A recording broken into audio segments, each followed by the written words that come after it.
Hey everybody, this is Rebecca Cummings with Rebecca Cummings Yoga and Somatic Health Coaching.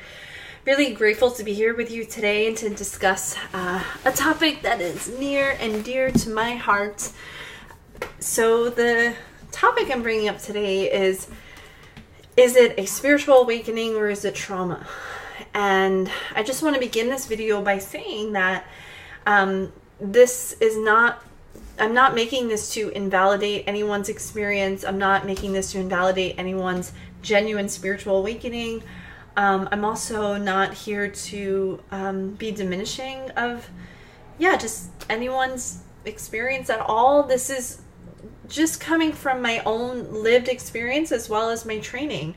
And I just came back from my advanced year with the Somatic Experiencing Trauma Institute.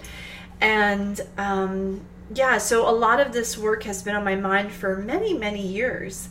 And just a bit about my background before I go into this topic. I got introduced to meditation at a pretty young age, at 18 years old, and in particular Buddhist practice.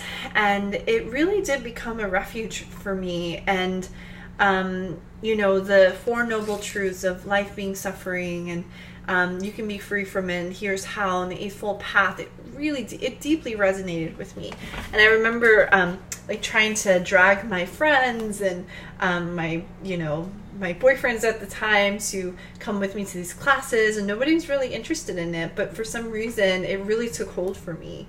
That really encouraged me and motivated me to continue my education with that. And so I became the holistic health counselor, but then I also got my psychology degree from Naropa University, which is a small Buddhist-inspired university in Colorado. So I had a lot of experiences in my 3.5 years there, and just the integration of spirituality and education, really fascinating, and specifically the certain lineages that are tied in with Naropa, really fascinating. And then fast forward, I got introduced to yoga around the same time that I was introduced to meditation, was involved with several yoga communities and teachers, fallouts with communities and teachers. And when I met my husband in 2011, he was living in San Diego in a residential Buddhist community, was training to be a Zen priest, actually became a Zen priest while we were together. And we lived in a community meditation community. He lived there for 8 years and I lived there for about 4.5 years, something like that. So again, this is coming from both my training in trauma and understanding how trauma impacts the nervous system, and also from my lived experience, having been influenced and learning from and living in various spiritual communities, and what I've kind of learned in that so far. And there's always more to learn. I'm not saying I have all the answers to this, but I think that the reason why I'm bringing this topic up is that I think there can be a lot of confusion and a lot of misunderstanding of some of the practices or the teachings within, specifically for me, it was in the Buddhist lineages, but also within the yoga communities as well. And some of the things that I've been seeing and that I have questions about and I feel curious about, and I wonder if there is, I just want to be able to hold space for the influence of trauma within these communities. So that being said, my experience is that nobody's come to meditation or to yoga for that matter. Very small percentage, I'll say. I'm not going to say nobody ever, but very small percentage of people come to yoga and meditation, especially in the United States. I don't know about what it's like for, in the countries where these lineages were founded. But my experience in the U.S. is that most people don't come to these practices because they were having a really good day. Most people come because they were experiencing a lot of suffering, a lot of pain, and they wanted freedom from that. Or they felt like they did all the right things. They had the life they were supposed to, that was quote unquote supposed to make them happy, and yet they're still unsatisfied and they're looking for something more. So if I'm kind of working with this premise, then I know that there's my experience has been that there's quite a lot of trauma, and particularly developmental trauma, that exists within many spiritual communities. I would say the majority of people that I've met in both meditation communities and yoga communities don't have secure attachment, which is a topic we're going to go into. And secure attachment, if you want to learn more about that, it's a term that's really popular in Western psychology, which basically has to do with how people were able to have a primary felt sense of safety being in the world, and where caregivers doing the best they can with what they know, where they may have missed the mark, and often can create a lot of experiences of anxiety and depression, addiction. So attachment is a really, really important piece for anyone raising a child, as part of my marriage and family therapy program. So attachment in this sense is very different from attachment from the Buddhist perspective, which we're going to actually get into in a moment.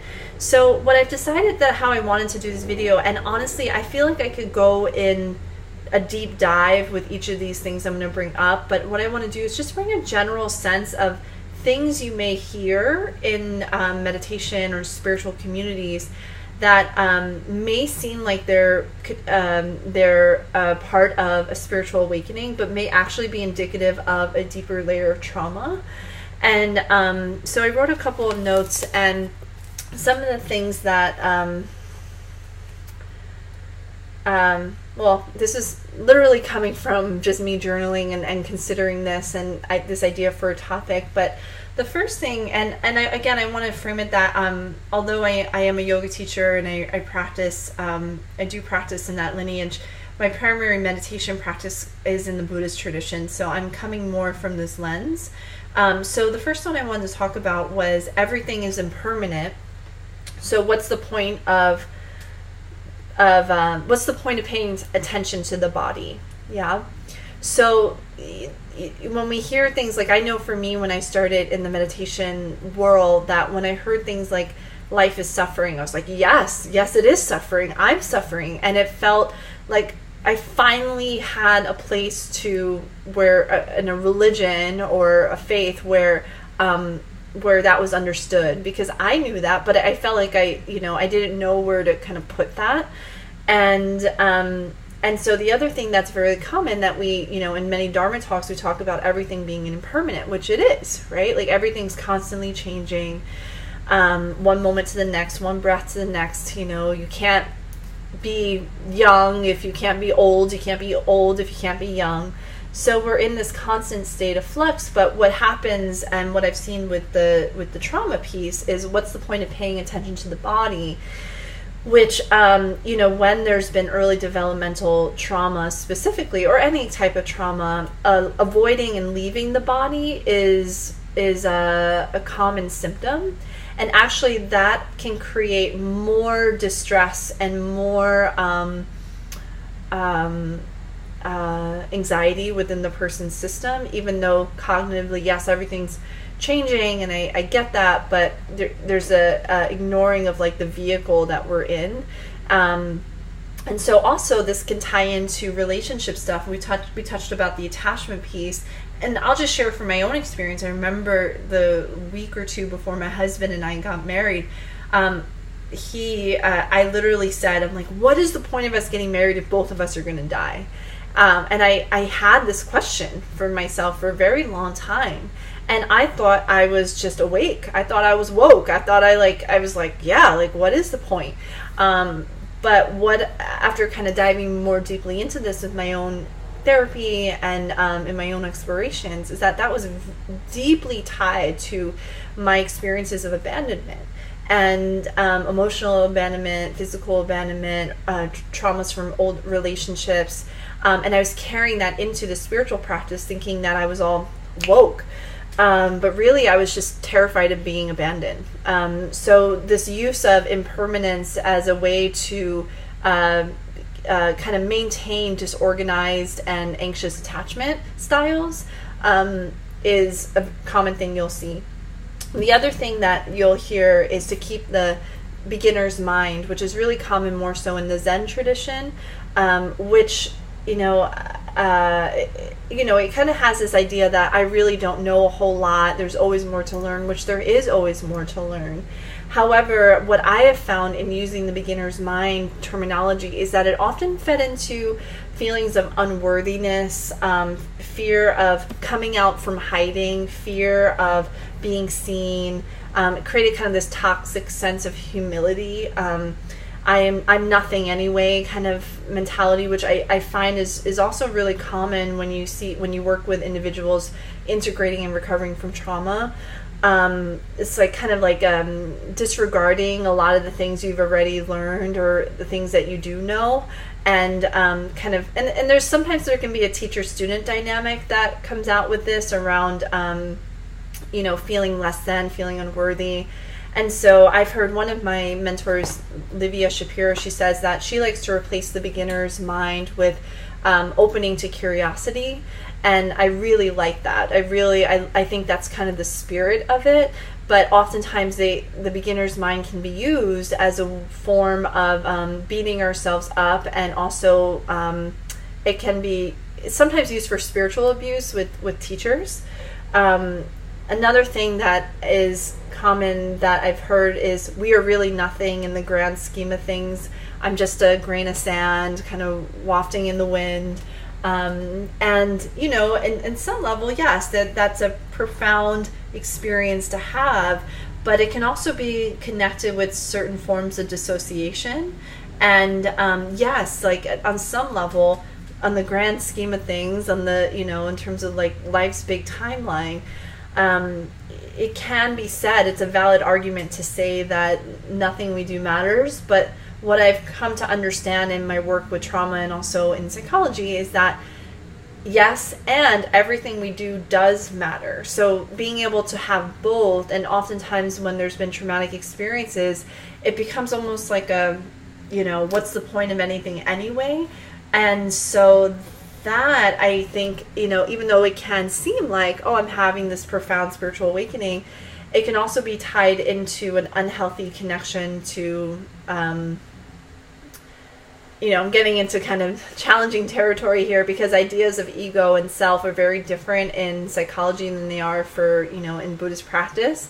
But this idea of like, I'm really nothing can actually keep people back and keep them from really using the time they have here on earth in meaningful and creative ways. So that's just, again, a small piece of a much bigger topic that I can probably do another video on.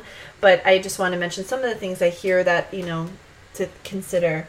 Also, feelings of dissociation, again, tied back into what body. Oh, I'm just in the clouds. Here I am. I'm just this energy. Where is my body? I don't know.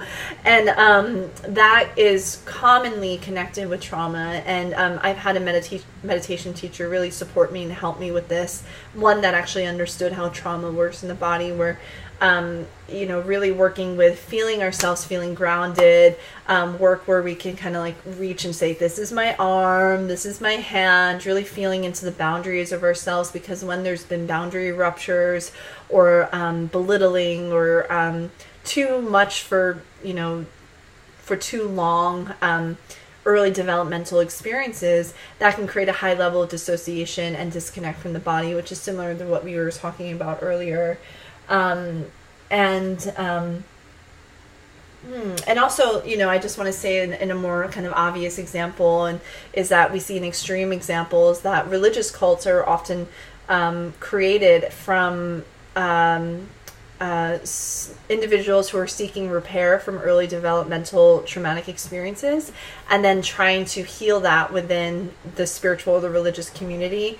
And it can be really beneficial to start to examine these things, how when we're in meditation groups or settings or spiritual communities, just to start to pay attention. Are there relationship dynamics that feel familiar here to me? Am I trying to get my unmet needs from early childhood with this teacher, with this person? And honestly, there's nothing quote unquote wrong with that, or we need reparative relationships in our lives. I think the shadow side of it is when we're using spirituality and spirituality, various forms of religions, dogmas, dharmas, whatever, you name it. We're using it actually as a form of berating and belittling ourselves and staying small in our lives, and because I've been studying how the nervous system functions, that can even when we feel like we're getting into really deep states of meditation or letting go or surrender, there can often be in these individual systems a high level of activation, also a high level of what's called, we have the fight, the flight, and the freeze. Many individuals within the Buddhist community I found struggle with the freeze response. And so you go to this practice and you're meditating and you're really drawing your attention, your energy in and in and in and in and in. And that can actually solidify and make the freeze response stronger, especially if there's very rigid poses that are often associated with meditation. And you may even see this in the person's system when they're meditating. They have like very straight, very, bracing shoulders, maybe some furrow here in the brow, but although it can look on the outside like the person is very calm, inwardly there can be a lot of activation, a lot of anger, a lot of rage. So even if the facade is really calm, inwardly there's a lot of stuff going on that, unfortunately I don't actually think meditation can really fix. I don't think when you're working with developmental and complex trauma, PTSD, it's going to take in my experience, in my opinion, is that it takes a much more a wider approach. It takes a more integrated approach, I guess you could say, in order to recover and to heal that and to give a person basically what we're doing is we're trying to get the person to actually feel safe. And then when you're using the spirituality just to kind of reinforce old beliefs and early imprints, that's actually doing more harm than it is benefiting. So I'm not sure if this made any sense at all, to be honest with you, but I was really trying to condense this really big topic within a kind of 15-minute time frame.